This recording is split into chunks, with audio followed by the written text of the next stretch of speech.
Pikiran bisa mengobati Assalamualaikum diri sendiri. warahmatullahi YouTube taala Gus Ade Islah wabarakatuh. Diri. Alhamdulillah, jumpa kembali dengan Gus Adi Islah Diri, Rumah Sehat Gus Adi, Terapis Banyuwangi.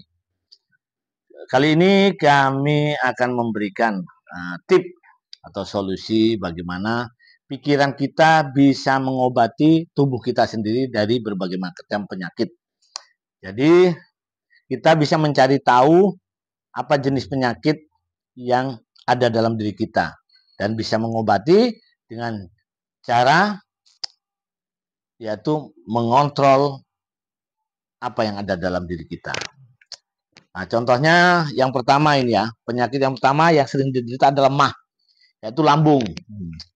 Jadi penyakit MAH atau asam lambung ini kalau dari segi makanan, nah dari segi pola makan, nah jadi kebanyakan sakit lambung itu bukan hanya diakibatkan karena kesalahan pola makan yang tidak teratur. Akan tetapi justru lebih didominasi karena stres. Jadi lambung itu karena pikiran kita. Kita banyak stres. Nah, bagaimana cara mengobati? Coba untuk lebih fresh dan memerdekakan diri. Jadi nggak perlu stres-stres. Sehingga lambung kita nggak naik.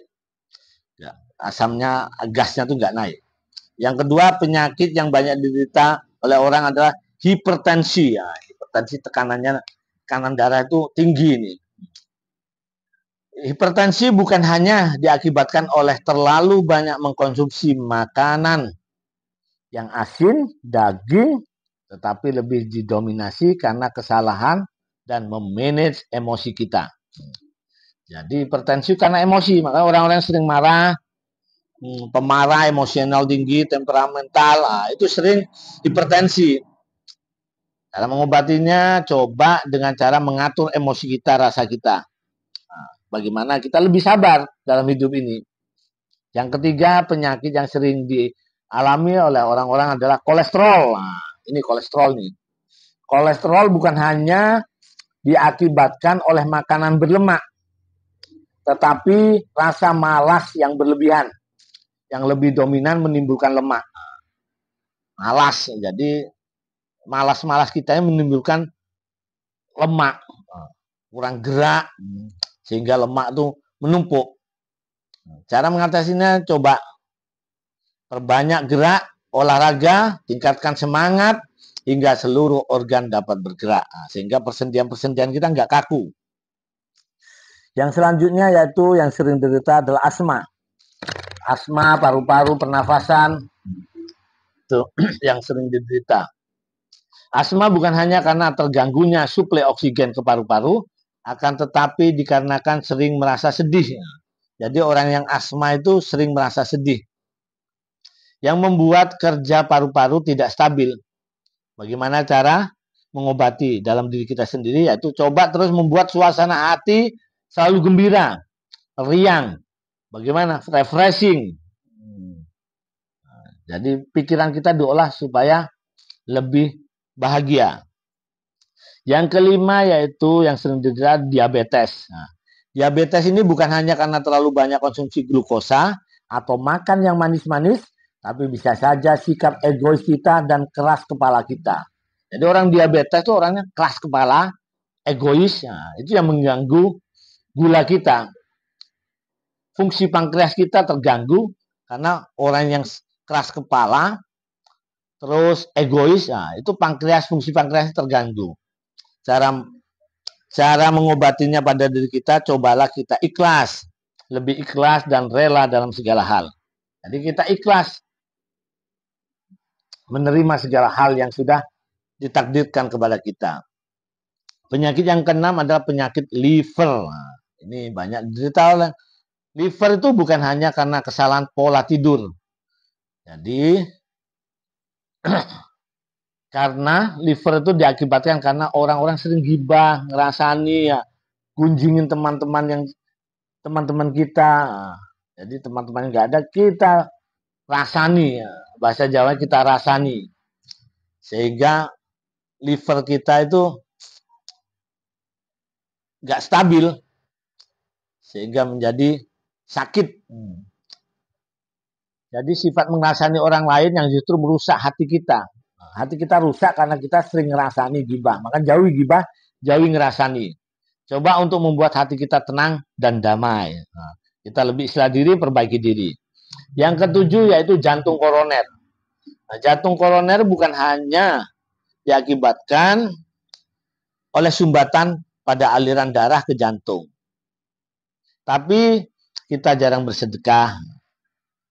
Kita kurang merasakan ketenangan. Sehingga detaknya jantung kita itu tidak stabil.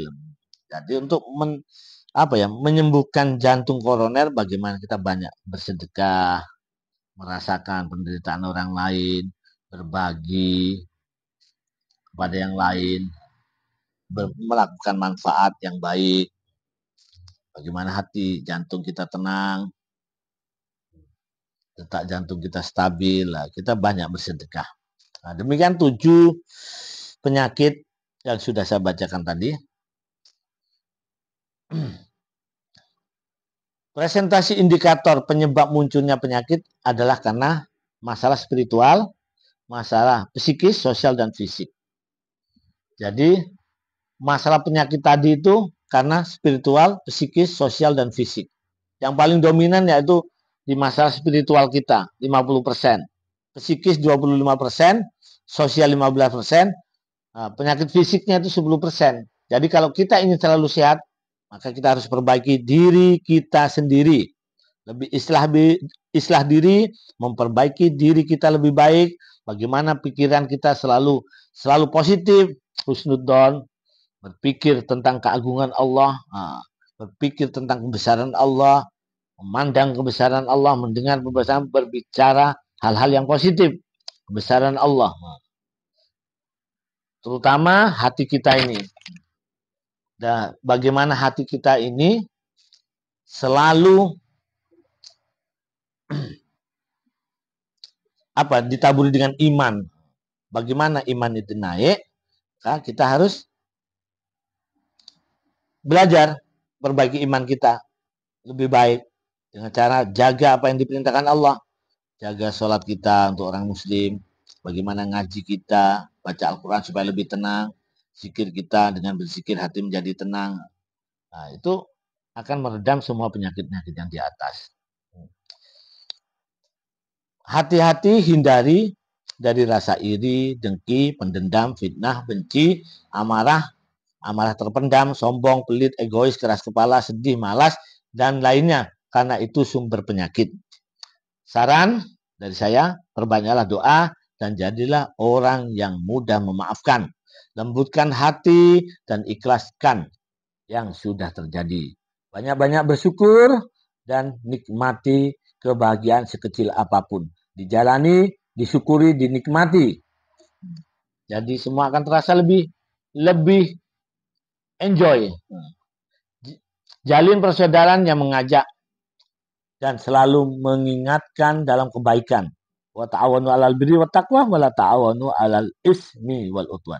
Serap ilmu dari arah mana saja, dari kawan maupun lawan. Dan meskipun kita punya ilmu 1000, ada punya satu ilmu, nggak apa-apa kita tambah satu menjadi 1001.